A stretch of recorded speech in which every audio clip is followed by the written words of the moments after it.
What's up, guys, and welcome back for another Star Citizen video. We're going to be going over the RSI Constellation Taurus. This is my daily driver. This is my pledge ship. It's one of, probably out of all the Star Citizen I've been playing, this ship has been like probably the most value that I've had in anything that I've ever flown. So I just have the default skin on here right now. As you can see, there's some collar hatches on the side. You know, VTOL. VTOL, when you turn it on, they open up on the bottom half. It's got good visibility, and this actually has more cargo SCU than the Freelancer Max. This comes in at like 174, and also you can run this solo with a lot of bounties, like really high up bounties, because the S5 laser repeaters are just slay, right? So that's the exterior. As you can see, we're gonna go over the interior now. And see, we have a rear cargo bay access here. We'll go ahead and lower that down. And this is where all your boxes, everything would be stored. It's got a pass-through, basically, design. You could fit, two rocks in here, or dragonflies or whatever. And then that goes up into the main bay there. And then the other entrance, the entrance I normally use is this elevator right here. What I'll do is I'll get up in here and we'll get everything powered on so we can get the lights turned on, and you can see how everything kind of looks.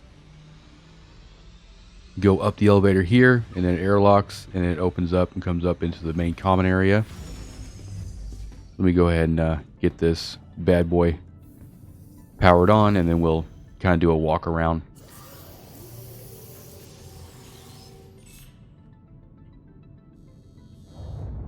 There you go. Give you a little idea. Look at the interface here. Turn the quantum drive on. We'll let the shields take a little bit to spool up. So I usually, before I take off a pad, I try to make sure that my shields are completely good to go. Got a couch here. This is like the common area, right? Got some doors here for equipment and everything. These are the bunks. There's 4 bunks, and this would be the cargo area. You have the airlocks or the collar hatches there, and then back here you have where would normally be on the other Constellation models would be like your snub fighter. This is just more places you can stick boxes if you want to do delivery runs. I usually don't do delivery runs with this. I usually try to just do bounties because it does really well with that kind of stuff. One of the best activities to do with this actually is the claim jumping missions, because those are missions where they just like spawn a bunch of like pirates, and this thing can just take them out one after another. So if you're doing those, you want to make sure you have like the call to arms quest on, because that's what you just even more credits. You see here, and then whenever you it has ladders on each side. You can get down into here when this is up.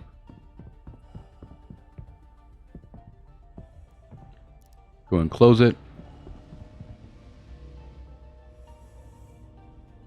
One of my favorite ships. It took me a while before I really, started valuing the Constellation series, because the other variants of the Constellation aren't really that noteworthy for the most part. A lot of them are, strictly built for multi-crew. The Taurus here is just, it works just really well with a solo. There's actually 2 turrets here. This would be a tractor beam turret in the lower, and then up here would be the upper turret, which has good visibility as well. We'll go over the loadout, the standard loadout for all this stuff before we take off. See, it pops up. Get really good visibility on this. Now let's go over the loadout here real quick. As you can see, Constellation Taurus, this is the main guns that you have access to, even running like solo. These are 4 S5 laser repeaters, and I usually group these together. I can just really take down some dudes. And then you have a sure grip tackle on the lower, and then you have another Badger S2 on the top. You even have like 4 missile racks as well. And this ship at New Deal comes in at about 3.2 million. And then I usually run with the variant I'm running right now. I'm running actually XL1 on this, and you can see the damage numbers aren't great, but you'll see the damage application is really what stands out here. And see, it's the size for the overall ship is S4, and then it has 174 SCUs. So with 174 SCUs, it's amazing for just doing trade routes. You do trading with it. You won't do high volume, right? Because 174 SCU is not that great. You need like a dedicated like freighter to get really good value out of high volume trading. But really, this is the reason this is my pledge ship, is because whenever we get reputation wipes or wallet wipes or anything like that, kind of like what we're getting in the next patch, actually at 3.17.2, we're going to get a wallet wipe and a ship wipe. And so this is the ship I have as my pledge. So every time we get a database wipe, I can literally just log in and just start making credits again and get back into business. This is the only pledge ship that I own, because I use this to generate credits to basically pay for everything else in game. Do a little bit of a rotate around, get that landing gear up, which is on tracks. That retracts in. Do VTOL. See, when you turn on VTOL, those lower engines open up. Go and turn VTOL off. Really slick looking ship.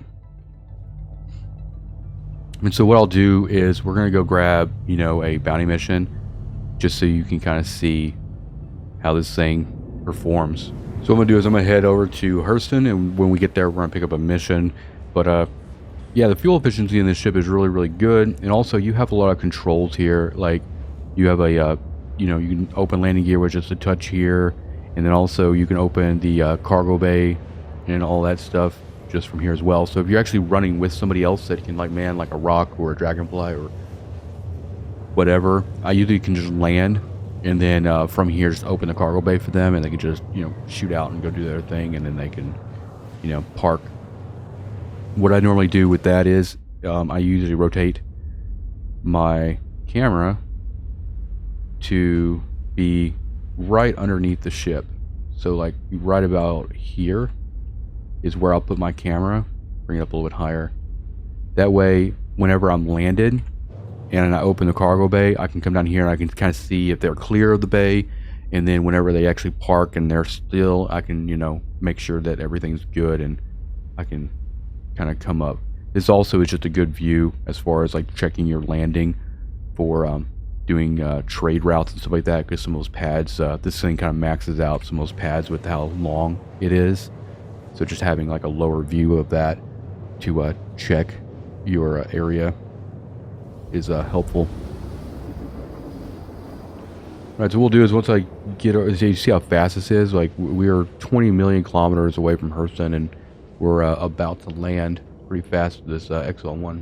Alright, so to give you a little bit of idea how the bounty missions work. This is an atmosphere, so it took me a while to get out here, but normally I just try to like get right above the target and then come down on them. Once I get about less than 20k, I'll go ahead and lower my speed quite a bit. We're just following this neutralize marker, and I'm essentially just going to use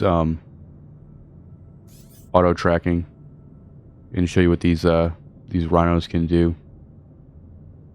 We got to come in a little bit closer though, but we don't want to be going in too fast, just because we want to get ourselves enough of room to. We're going to start slowing down. We're basically now just waiting for the pip to show up, try to match his movement a little bit.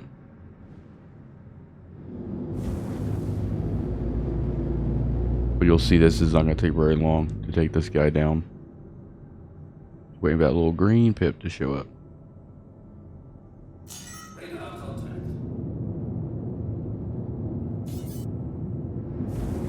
You got a little buddy with him. We'll probably take him out too.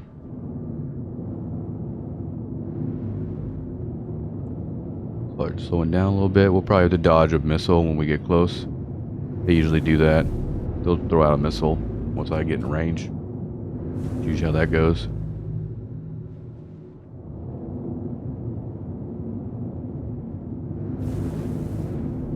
think it's about like 3,500 meters.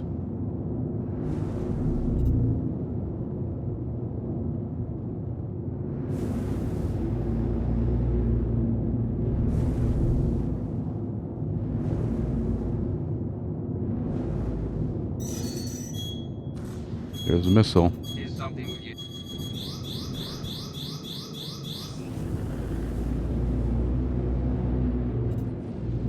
There's our pip. Get the rhinos on him.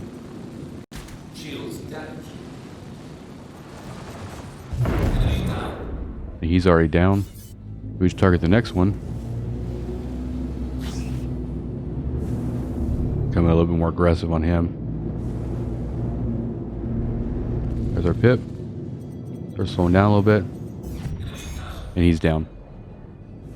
Telling you, this ship is just amazing for bounties, just because those rhinos on the front can just, as long as you like do it kind of like that, it's a lot easier in space, obviously, but you could chain these together really easily, because you just like basically get the bounty mission, line them up, take them out before they even get close enough to you, and then you're done. You're good to go. Go right to the next. But yeah, that's exactly why this ship is my daily driver.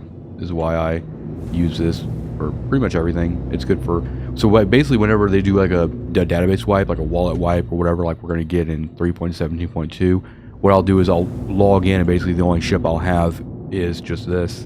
And so what I'll do is I'll start working bounty missions, and then when I get to around 100,000 credits, then I'll actually start doing trade routes. I'll start, going and buying commodities and then taking them someplace else and selling them because of the storage in this thing. And then start doing claim jumpers with called arms and all that stuff. And then once I start getting to the point where I'm able to buy out the entire cargo hold and trade, at the entire, capacity, then I'm sitting at usually like 1 million or so credits. And then I'd kind of do that until I can buy the prospector, and then once I buy the prospector, I go back to quant mining and do quant mining, and then take the quant to market with this ship, and that allows me to just kind of like buy all the other things I want to fly, and that's kind of how that goes. But yeah, pretty slick ship. I really like it. If I had to recommend any ship, hands down, 100% would be the RSI Constellation Taurus.